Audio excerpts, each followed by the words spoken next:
Oi, como vocês estão? Clau Tanaka aqui com vocês. Eu queria compartilhar com vocês uma coisa que aconteceu comigo há uns dias atrás. Eu comecei a fazer um estudo bíblico com a minha filha. Primeiro porque a Bíblia sempre foi um oráculo para mim, uma coisa que eu utilizo quando eu estou em momentos que eu preciso de orientação.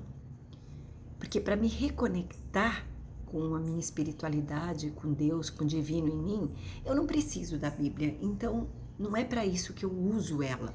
Eu uso ela mesmo como um material de estudo, ou mesmo para uma coisa mais dirigida. Ele me serve como um oráculo, tá? Gente, eu vou gravar, os cachorros da rua adoram participar, mas vão ficar. Então, eu comecei a falar com ela, ela falou assim, legal, vamos fazer esse estudo. Aí um dia abri um vinho, estava tomando, e resolvi começar a ler uma parte da Bíblia. Falei, vamos começar pela história de Jesus? Aí ela falou, legal, vamos. Só que quando eu abri a Bíblia, e isso é uma coisa que acontece muito, parece que a gente é dirigida para um lugar ou para o outro, né? Então eu falei, vamos assim mesmo. Aí começamos a ler uma parte de Tobit, no livro de Tobit. Quem não leu, eu recomendo que leia, porque tem muitos ensinamentos legais ali. E aí eu quero compartilhar com vocês estes ensinamentos que eu tirei neste dia, com essa leitura. Eu já tinha lido aquele livro algumas vezes, essa passagem me é familiar, mas naquele dia eu peguei algumas chaves, e essas chaves é que eu quero compartilhar com vocês, que eu espero que sirva para vocês utilizarem essas chaves na vida de vocês, como eu estou utilizando na minha. Então eu vou fazer um breve resumo, eu não sou boa nessa parte, mas assim, eu vou fazer um breve resumo nisso para vocês entenderem o contexto, tá? No livro, Tobit é o pai de Tobias, seu único filho, e ele fica cego. E quando ele fica cego, ele começa a se sentir um peso morto, como tantas vezes na vida, às vezes a gente se sente também. E ele pegou e resolveu clamar para Deus. Tem do outro lado Sara, uma moça que já foi dada em casamento 7 vezes, e nas 7 vezes que ela foi dada em casamento, vem um demônio e mata os maridos dela na noite de núpcias, antes de consumar o casamento. E ela também se sente humilhada, porque ela escuta um zum em casa das servas falando, rindo dela, tal. E os dois estão assim num momento de profundo desespero. Aquele mesmo desespero que eu e você já vivemos várias vezes, que eu e você enfrentamos várias vezes na nossa vida, né?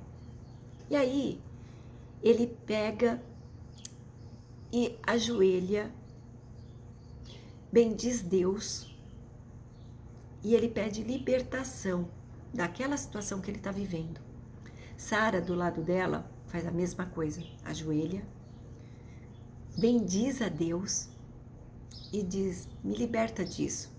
E os dois estão dispostos a dar a vida deles para se ver livre daquilo.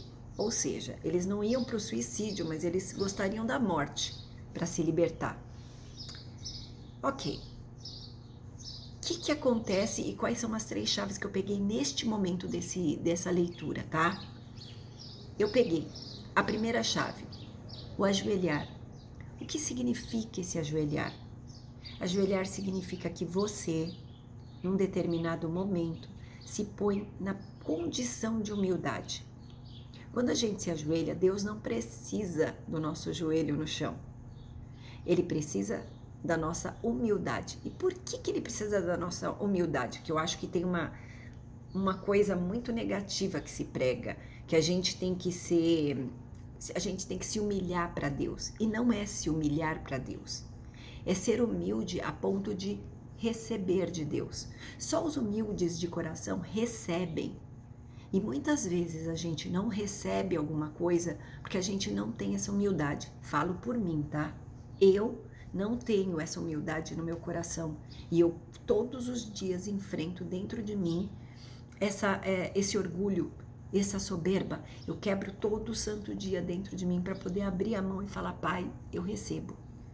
E você se põe nessa condição, com o lado neurológico do seu cérebro funcionando, quando você se ajoelha. Porque quando você se ajoelha, você se coloca numa posição humilde, numa posição de quem receberá. Primeira chave. Segunda chave. Eles bendizem a Deus.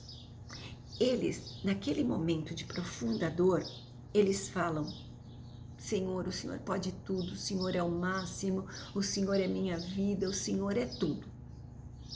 Eles simplesmente acreditam que Deus é tudo e pode tudo. Mas olha a chave mais importante, eles não culpam ninguém, nem Deus. Nem Deus eles culparam. Eles simplesmente se colocaram numa posição de humildade, eles disseram que Deus é maravilhoso, ou seja, Deus não é culpado disso que eu estou passando, mas Senhor, me liberta disso. A terceira chave. Eles não pedem para Deus como eles querem ser libertos. Por quê? Para Tobit era muito simples. Se coloca no lugar dele, ele está cego. Ele se pôs na posição de humildade. Ele está pedindo para Deus alguma coisa. O que seria essa alguma coisa que ele deveria estar pedindo na nossa cabeça pequena, sem fé? A gente vai pedir que eu volte a ver, que eu volte a enxergar. E isso é pedir o como. Ele pediu: me liberte dessa situação. Livra-me desta situação.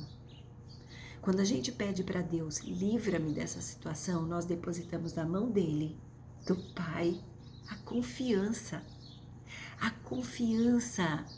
de que tudo vai dar certo, de que ele vai fazer o nosso melhor. Ela, do lado dela, fez a mesma coisa. Ela ajoelhou, ela bendisse a Deus e aí ela disse: me liberta dessa situação, Pai. Se o Senhor achar por bem levar minha vida, leva minha vida. A beleza dessa passagem, gente, a profundidade desse conhecimento ancestral que está vindo, não tem preço. Eu fiquei muito, muito, muito emocionada no dia que eu li isso, porque tanto eu quanto a minha filha, nós olhamos uma para a outra e nós falamos assim: nós nunca ajoelhamos para Deus nessa posição, nesta condição. Eu falei, algumas vezes eu ajoelhei, mas eu não tinha a expansão da minha consciência a ponto de entender esse ensinamento. E aí ela falou assim, e muitas vezes a gente quer culpar os outros, Deus, a gente mesmo, sobre as situações que a gente está vivendo. E quando a gente fica se culpando, a gente entra num círculo vicioso de culpar alguma coisa, alguém, nem que sejam nós mesmos.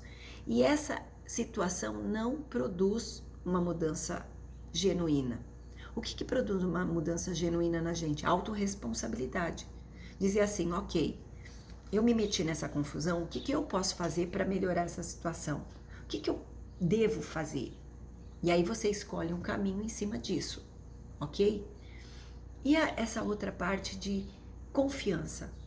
Como é confiar que Deus vai dar exatamente aquilo que a gente precisa e não aquilo que a gente quer? Eu muitas vezes vejo as pessoas falarem assim, eu tô passando por um momento cheio de dívida, então eu vou pedir dinheiro. Será que a gente devia estar pedindo dinheiro ou pedindo para Deus nos libertar dessa situação vexatória que a gente está vivendo, de não conseguir pagar nossas contas? Muita gente vem e pede um novo amor, um grande amor, etc. Será que a gente deveria estar pedindo isso ou pedindo para Deus para nos libertar da escassez ou da solidão? Talvez Ele coloque algo melhor do que uma pessoa. Talvez venha uma missão. Já viu aquelas histórias de pessoas que passam por uma situação muito difícil e de repente elas encontram uma missão de vida, criando um orfanato, criando ONGs, criando coisas para ajudar outras pessoas? Que é um momento de maior companheirismo, maior presença e amor do que essa? Então, gente, eu acho que era isso que eu queria compartilhar com vocês hoje, que é um grande ensinamento que eu tô trazendo para minha vida. E todas as vezes que eu compartilho isso com vocês, eu aprendo mais, eu fixo mais esse conhecimento para mim. Então, o que eu acho que é muito importante? A gente ser generoso com as mensagens que estão fazendo bem para a gente. Generoso a ponto de compartilhar com outras pessoas, contar para as outras pessoas. Então, se esse vídeo fez muito sentido para vocês, o que eu peço? Para vocês se inscreverem no meu canal, porque eu sempre estou compartilhando esses ensinamentos e eu acho que eu vou compartilhar cada vez mais, porque é isso que Deus tocou meu coração para fazer. Dá uma clicadinha aí no curtir, porque o curtir faz diferença para entregarem mais o meu conteúdo. E assim, sabe, se realmente fez sentido para você, compartilha com alguém que você ama. Manda essa mensagem para que mais pessoas aprendam e peguem essas 3 chaves que foram tão importantes para mim, que eu espero que seja para vocês. Então, muito obrigada por vocês estarem aqui comigo. Gratidão.